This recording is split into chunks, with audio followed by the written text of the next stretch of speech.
En el video anterior vimos las normas IPC que están en esta parte del impreso de la tarjeta de presentación. Ahora vamos con la segunda parte donde explicamos esta. Vamos, ingeniero André Laverde, el que sabe de normas IPC. Vamos a ir a la capa de abajo o la capa button. En esta capa colocamos algo muy interesante y es la vía recomendada para trabajar. Otro aspecto importante de nuestro circuito es colocarle puntos de pruebas.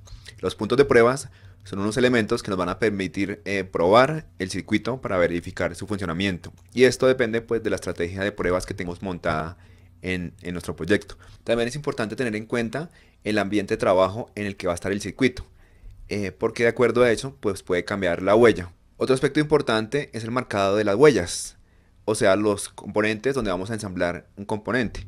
Resulta que un diodo es muy recomendado que pues tenga una polaridad, ¿cierto? Entonces que ese diodo, la polaridad se marque pues con un puntico o una rayita, pero que también se indique su ánodo, así como vimos con los componentes de montaje through hole o de inserción. Y esto pues digamos que tiene impacto en el modelo 3D porque así podemos comprobar cuando ensamblemos el componente que está bien soldado, porque podemos ver fácilmente tanto la marca de polaridad como el ánodo para hacer las pruebas respectivas. Ahora hablemos un poquito de los fiduciales. Los fiduciales son una marca que se coloca en las tarjetas cuando las vamos a ensamblar para poderlas ensamblar fácilmente con montaje superficial. Para poder colocar encima un stencil, que es una plantilla metálica con la cual colocamos la pasta para poder soldar el componente. Entonces, la norma dice que este fiducial debería ser una marca de 1 milímetro, digamos, de diámetro, ¿sí? Y que el anti-solder debe estar separado alrededor de 2 milímetros, o sea, debe ser de 3 milímetros de diámetro. Y esto para que genere máximo contraste, o sea, para que uno fácilmente pueda distinguir si el fiducial, la marca de fiducial, y así poder ensamblar el PCB cómodamente. Ahora hablemos del alivio térmico o thermal relief. El alivio térmico es una técnica que se utiliza para unir un componente con una zona de cobre. Ahora hablemos de otro tema que causa un poquito de discusión y controversia, y es el ángulo de ruteado o trazado de las pistas. Resulta que para rutear un PCB podemos tener un ángulo de 45 grados, ¿sí? Un ángulo de 90 o un ángulo en relevo curvo. Realmente las normas IPC no hablan sobre estos ángulos, digamos, de enrutado.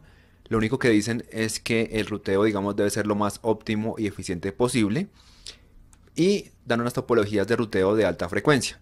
En este caso, digamos que la recomendación principal es que uno rutee siempre con pistas de 45 grados, más por experiencia y pues para aplicaciones generales, digamos de PCBs de baja frecuencia. Lo que pasa es que cuando uno sube la frecuencia, cuando ya empieza a trabajar en el orden de los 300, 400, 500 MHz, entonces digamos que ya estos ángulos de 90 grados sí comienzan a dar bastantes pérdidas, y dan menos pérdidas, digamos, de la señal de alta frecuencia, pues ángulos de 45 grados.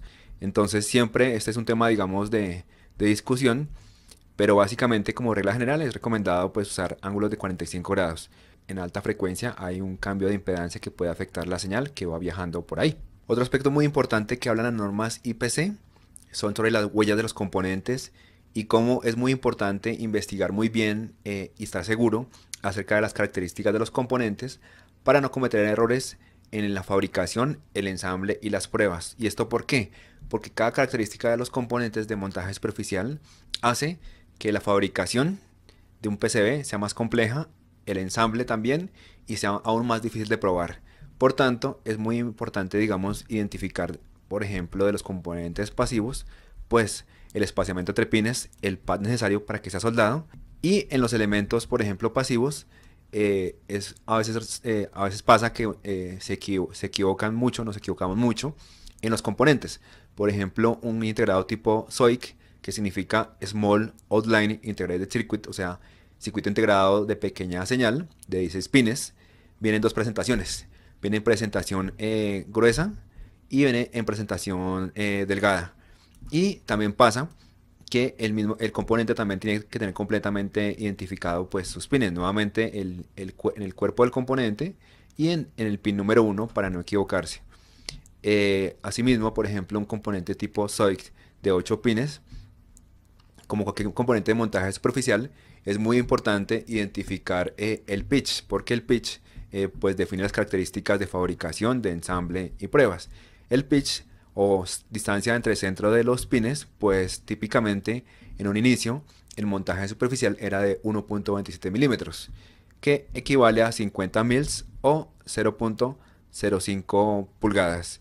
Ya con el paso de la tecnología, como la tecnología fue avanzando y fue miniaturizándose, entonces aparecieron, digamos, integrados más pequeños con un pitch más reducido. Entonces el primero sería el TESOP, que es una evolución del SOIC.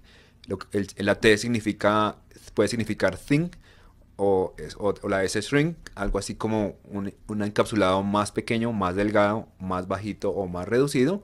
Y es de 16 pines. Es importante notar que se suele confundir, ¿no?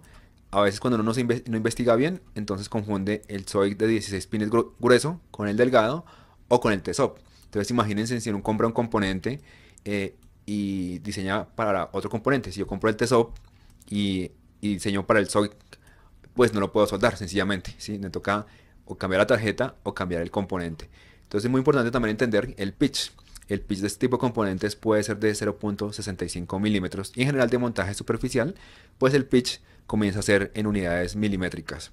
Apareció luego, con la evolución del TESOP, apareció el QFP, que significa Quad Flat Package, que eso significa encapsulado cuádruple. Es decir, el componente tiene paticas por los 4 lados, ¿sí? Y como tal, pues también debe estar marcado el cuerpo del componente con el pin y el pin número 1.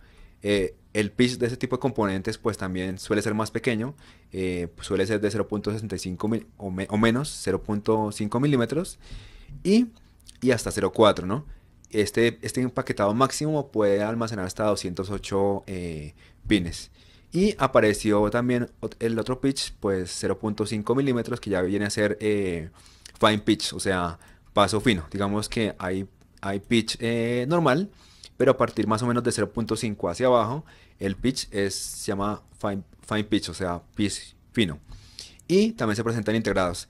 Ahora, resulta que la evolución de los componentes QFP llevó a otro tipo de componentes llamados QFN, que significa Quad Flat Nolite, o sea, empaquetado cuádruple, pines por los 4 lados, pero sin terminales. Entonces son esos componentes que en realidad pues no tienen pines. Si uno lo mira por los lados, pues todos los componentes tienen sus pines, sus paticas, para que se forme el perfil o el filete de soldadura y produzca una soldadura fiable y robusta.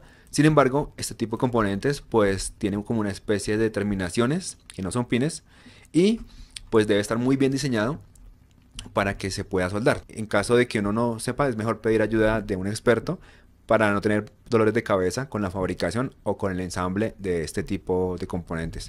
Y también hay otros componentes que ya son el SOT23, que es la evolución del transistor. De hecho, este encapsulado significa Small Outline Transistor, ¿sí? Transistor de pequeña señal. Y son transistores típicos, son la evolución del 2N2222 y su familia, que son transistores pues pequeñitos, digamos de 3 pines, donde pues usualmente el cuerpo queda en contacto con el PCB y muchas veces la soldadura, como es tan pequeño, a veces queda en contacto con ese componente. Y es importante pues marcar el pin número 1 del componente. Y otro tipo de componente son los componentes DPAC, que son la evolución de los transistores tipo TO220, reguladores, pero de montaje superficial. Pues tienen su espaldita, su tap, que es la que se utiliza pues para los componentes aterrizarlos, para que disipen el calor, así como el transistor, y para que puedan utilizar toda su potencia. Este tipo de transistores pues también se suele confundir, es importante que queden bien soldados, tienen una patita que no es casi una patica, sino que está cortada y está unida muchas veces con su tap o con su espalda, y se suelen confundir porque unos se llaman D-Pack y otros se llaman D2Pack o DD-Pack, ¿sí? También se suelen llamar TO263 o TO252 según las referencias de la empresa GDEC, que es la que estandariza, digamos, los tamaños de los componentes de de montaje superficial. Y te podemos ayudar a robustecer tu producto con normas IPC e IS o prepararlo para exportación. Visítanos. Les voy a dejar en la descripción la página del ingeniero Andrés Laverde, también tiene canal de videos para que le consulten todo lo que quieran